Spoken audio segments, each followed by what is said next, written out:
Hey kids, and welcome to Awesome Oceans, the show that takes you out of the classroom and face to face with all the creatures under the sea. We'll be looking at everything from giant squid to stealthy sharks. With me is Sherilyn. She's a marine biologist and underwater explorer. I'm your host, Sam. This week, we'll be looking at coral reefs, cities under the sea. Sherilyn, why don't you give us a little teaser of what we're going to learn about today? Sure. So today we are learning about coral reefs, and we're going to be talking about how they form, what they eat, where they live, who depends on them, and who they depend on. So to help us with learning these lessons, we have our very own little mini coral reef here on set, and we can look at some fish, anemones, sea urchins, starfish. We have a blenny, and we have lots of different kinds of coral.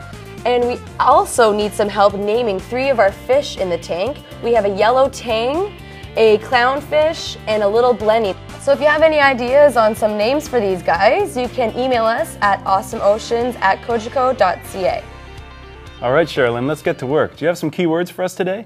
Yes, today we have 4 keywords. Our first keyword is invertebrate, and then we have anemone, zooxanthella, and photosynthesis.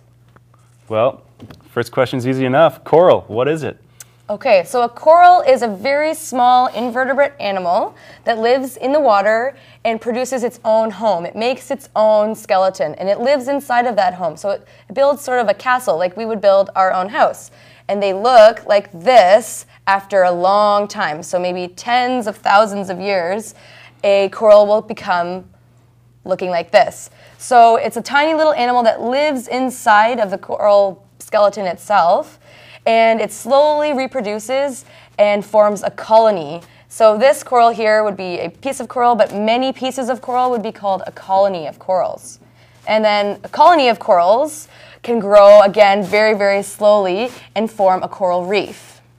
Wow, how big do these coral reefs get? Some coral reefs can be really, really big, so big that you can actually see them from space. That's like the Great Barrier Reef. That's a perfect example. The Great Barrier Reef is so big, it's right off the coast of Australia, and you can actually see that from space. And people say that it's actually the largest organism on Earth because it's made up of all these living animals. That's funny. I would have thought it would be an elephant.